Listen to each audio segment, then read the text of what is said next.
Ravi de vous retrouver pour un nouveau point de marché, c'est Riquet, très heureux d'être avec vous aujourd'hui. On va faire une petite actualisation par rapport à ce qu'on s'était dit. C'était mercredi ou mardi, mardi concernant le SP500, puisque mercredi j'avais fait le Nasdaq. On était tout là-haut sur le SP500, rappelez-vous, et on a eu depuis une belle correction, une belle impulsion baissière, notamment mardi, et qui a continué sur ces derniers jours de manière un petit peu moins dynamique. On va essayer de comprendre pourquoi. Mardi, moi j'avais des plans qui étaient plutôt de rechercher des achats. On va se mettre en 4 heures juste pour mieux voir les zones. Dans un premier temps, essayer de jouer la continuation haussière. Vous voyez que le scénario ne s'est jamais déroulé, donc on est resté à l'écart. Deuxièmement, de revenir sur cette zone de polarité daily que je trouvais assez intéressant, mais comme vous le voyez, on a une grosse bougie de cassure bien franche. Bien évidemment, on évite d'attraper un couteau qui tombe, mais dans ce cas-là, on est également resté à l'écart.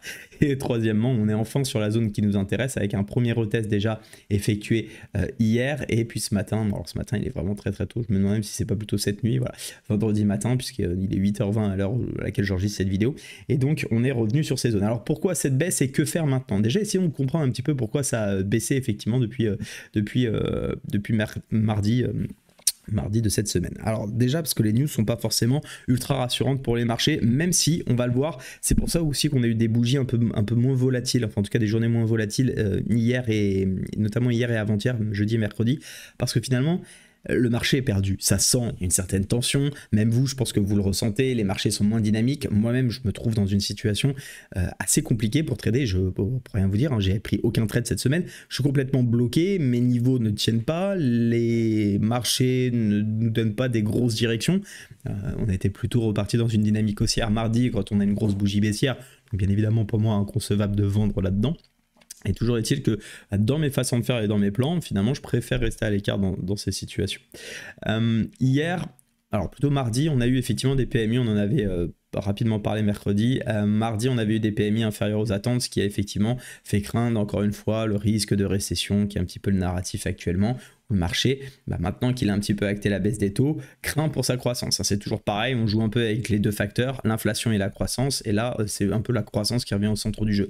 Donc tout ce qui vient impacter la potentielle croissance des États-Unis vient tout simplement marquer les indices par plutôt une baisse.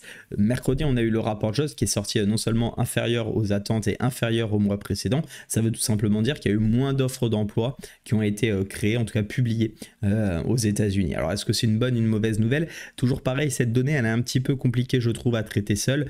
Nouvelles offres d'emploi inférieures, ça veut probablement aussi dire qu'il y a moins de création d'emplois.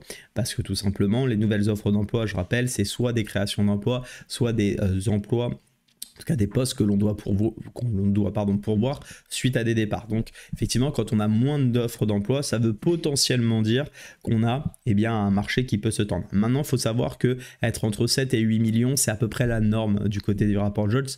Donc bon, finalement, oui, on est inférieur aux attentes. Voilà, on n'est pas non plus dans une situation qui est complètement catastrophique où il n'y a plus de création d'emplois et où on pourrait fortement s'inquiéter. Cette donnée, elle est toujours à mettre en relation avec d'une part les créations d'emplois. Alors on a eu une première donnée qui est faite par le prestataire de paye ADP, qui je rappelle est un prestataire donc qui fournit les payes, si vous voulez, aux États-Unis. Et on aura surtout aujourd'hui le vrai chiffre, la création d'emplois dans le secteur non agricole. Vous le voyez, la création d'emplois dans le secteur non agricole, il est supérieur par rapport au mois précédent, en tout cas dans les prévisions. Et donc ça sera intéressant de voir si effectivement c'est le cas. Est-ce qu'on a vraiment plus de création d'emplois ou pas? Dans ce cas-là, ça serait peut-être plus rassurant parce que si on crée plus d'emplois, ça veut dire que les entreprises ont des perspectives de croissance, de développement. Il faut effectivement créer de l'emploi pour pouvoir se développer et donc c'est plutôt bon pour la croissance. Maintenant, si on a moins de création d'emplois qu'attendu, alors ça peut bien entendu générer de la tension sur le marché parce que potentiellement, c'est que finalement, on n'a pas créé suffisamment d'emplois et donc les marchés peuvent de nouveau se tendre. De la même façon, on regardera le taux de chômage qui est en baisse en prévision attendue. Donc si on a un taux de chômage qui baisse, ça veut dire que le marché du travail ne se tend pas et ça peut aussi rassurer, bien entendu, comment vous expliquer les marchés de ce côté-là. Hier, on avait une autre donnée qui est venue un petit peu tempérer finalement l'inscription hebdomadaire au chômage, mais surtout les créations d'emplois non agricoles moins bonnes qu'attendues. C'est les PMI services. Je vous rappelle que 75-80%, je n'ai pas les chiffres exacts, de la croissance du PIB des États-Unis est directement lié aux services. Donc forcément, quand les services se portent bien aux États-Unis, on voit qu'on a plutôt des bonnes perspectives, eh bien ça rassure. C'est aussi pourquoi je pense on a finalement ce niveau un petit peu technique qui a tenu parce que les news, oui, on avait moins de création d'emplois, donc ça tend de ce côté-là, mais en même temps, en parallèle, on a moins d'inscriptions hebdomadaires au chômage, donc ce qui est quand même plutôt une bonne chose pour le marché de l'emploi. Et en plus de ça, on a un secteur des services qui, lui, s'avère assez rassurant. Voilà dans les grandes lignes donc comment on peut essayer d'interpréter la chose. Donc principalement une grosse baisse suite à des chiffres pas bons mardi, et puis depuis mardi, donc mercredi et jeudi, des news qui finalement ne sont pas excellentes mais sont loin d'être complètement dévastatrices, et on revient juste et tester des gros niveaux techniques. Je pense que ça fait sens, hein, on a une belle accélération, les marchés sont rassurés, il y a un petit peu d'inquiétude, on prend ses profits et maintenant on attend de voir la grosse news d'aujourd'hui. Si les chiffres de l'emploi sont plutôt bons, je m'attends à une reprise effectivement à la hausse avec un premier niveau en objectif qui sera les 5581, cette ancienne zone de polarité qu'on n'est pas vraiment revenu retester suite à la cassure. Ce sera le premier objectif. Deuxième objectif, aller rechercher le haut ensuite à 5670, et puis ensuite, si vraiment il y a une volonté, attention, quand je dis ensuite, c'est pas forcément aujourd'hui, hein, je parle des différents objectifs que le marché pourrait aller chercher dans le cas d'une reprise et de la dynamique haussière, et bien pourquoi pas aller chercher beaucoup plus haut, et le dernier point haut est plus si affinité. À l'inverse, qu'est-ce qu'on peut viser et regarder si jamais les chiffres de l'emploi ramèneraient un petit peu de tension sur les marchés?